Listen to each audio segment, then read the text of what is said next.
Hello बच्चों, आपको स्वागत है आपके अपने चैनल द नॉलेज हब में। आज के वीडियो में हम साउंड का जो तीसरा कैरेक्टरिस्टिक्स है उसको थोड़ा समझेंगे और उसके बाद इस चैप्टर को रैप अप करेंगे। जो तीसरा कैरेक्टरिस्टिक्स जो है वो है क्वालिटी और टिम्बर एंड वेव फॉर्म। अब ये क्या होता है, आपने जनरली देखा होगा जब आप दूसरे मान लीजिए दो लोग आपसे बात कर रहे हो आप और मान लीजिए दोनों का लाउडनेस सेम हो, एम्पलीट्यूड सेम हो, पिच भी सेम हो, तो आपको फिर भी पता चल जाता है कि ये किसका, ये पापा का वॉइस है, ये चाचा का वॉइस है। अगर दो जुड़वा भाई भी होते हैं तब भी वॉइस में भी फर्क पता चल जाता है। ये क्यों होता है? This is due to the quality और टिम्बर। अब ये क्या होता है, इन दोनों साउंड अगर दो साउंड वेव हैं, अगर उन दोनों का मान लीजिए एम्पलीट्यूड भी सेम है, पिच भी सेम है, लेकिन अगर उनका क्या बोले वेव फॉर्म अलग अलग है, देन हम बोलेंगे कि वो दोनों साउंड एक अलग डिस्टिंग्विशेबल है और दोनों अलग अलग सोर्स से पैदा हुए हैं। तो क्वालिटी क्या हो गया? Quality of A sound is that characteristics which distinguishes the two sounds of the same loudness and same pitch but emitted by two different instruments. अब देखिए इस ग्राफ को हम थोड़ा समझने की कोशिश करते हैं। इस ग्राफ में, इन दोनों ग्राफ में इसका एम्पलीट्यूड और इसका एम्पलीट्यूड सेम है, इसका फ्रीक्वेंसी और इसका फ्रीक्वेंसी भी सेम है, लेकिन अगर फर्क है इसमें तो वो है टाइप ऑफ वेव का। ये साइन वेव है और ये ट्रायंगुलर वेव फॉर्म है। तो इन दोनों में ये डिफरेंस है और इसका साउंड, इसका क्वालिटी कुछ अलग होगा और इसका क्वालिटी कुछ अलग होगा। जैसे ही आप लोग यूज करते होंगे, अब मान लीजिए आप मार्केट से कोई 50-100-200 वाला ईयरफोन खरीद के लाए, 100-200 वाला, और आपने फिर खरीदा मान लीजिए JBL का हो गया या सोनी का हो गया, कुछ अच्छा ब्रांडेड वाला खरीदा। आपको दोनों ईयरफोन्स में जो साउंड का डिफरेंस आएगा, जो क्वालिटी का डिफरेंस आएगा, उसी चीज को बोला जाता है आपका टिम्बर। अब दोनों में डिफरेंस क्यों है?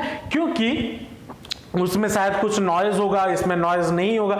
अब ऐसा क्यों होता है? जब साउंड वेव ट्रैवल करता है ना, तो हम ऐसा तो नहीं है कि एक पर्टिकुलर फ्रीक्वेंसी का साउंड या म्यूजिक हम सुनते हैं। ऐसा भी होता है कि बहुत सारे म्यूजिक साउंड वेव मिलते हैं और मिल के वो क्या बनाते हैं, वो सुपरपोजिशन साउंड वेव बनाते हैं। अब इसके बारे में आप डिटेल में क्लास 11th में पढ़ोगे, लेकिन मैं फिर भी बता दे रहा हूं। सुपरपोज जैसे हो जाते हैं, जैसे मिल जाते हैं, तो उनका फ्रीक्वेंसी गड़बड़ा जाता है। अब अगर फ्रीक्वेंसी गड़बड़ा जाता है तो उसकी वजह से आपको नॉइज मिलता है। इसीलिए आजकल के जो फोन्स हैं, जो हेडफोन्स हैं, उसमें नॉइज कैंसलेशन का भी एक ऑप्शन आता है। वो जो नॉइज कैंसलेशन का ऑप्शन है वो इसी की वजह से, मतलब उसकी क्वालिटी को सुधारता है। तो जैसे जैसे आपको ईयरफोन्स के अलग अलग ब्रांड में जाओगे, अच्छे ब्रांड में जाओगे, महंगा जाओगे, तो आपको क्वालिटी अच्छा मिलेगा।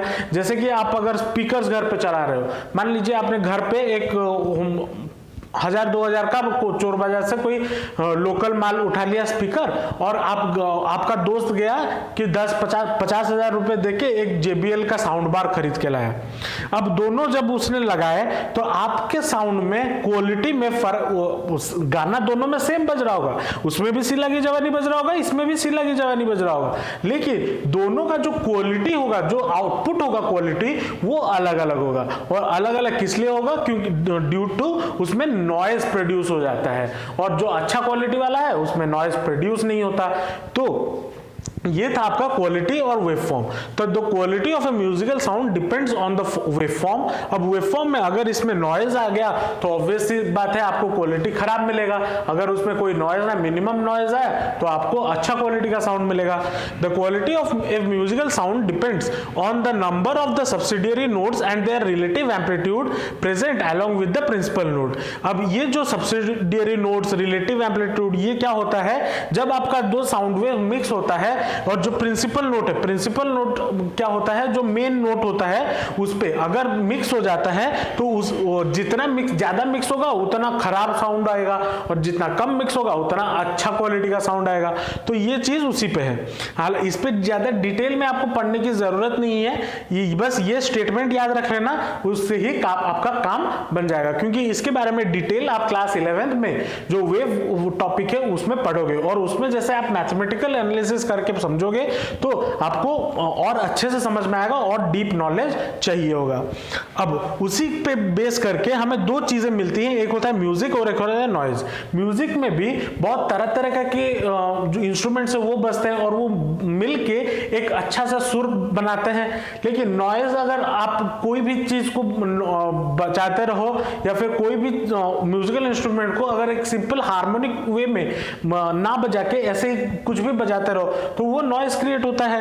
तो म्यूजिक क्या है? It is a pleasant continuous and uniform sound produced by the regular and periodic vibrations, whereas noise क्या होता है? It is a sound produced by an irregular succession of the disturbances and is usually a discontinuous sound. अब जो noise और sound music होता है ये एक ऑब्जेक्टिव नेचर है, यह हमारा एक सब्जेक्टिव नेचर है क्योंकि इसको हम मेजर नहीं कर सकते।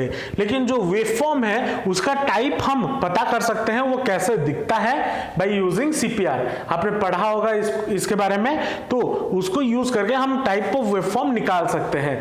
तो जो वेवफॉर्म है वो हमारा ऑब्जेक्टिव क्वांटिटी है और जो म्यूजिक या फिर नॉइज है या फिर जो क्वालिटी है वो हमारा सब्जेक्टिव क्वालिटी है।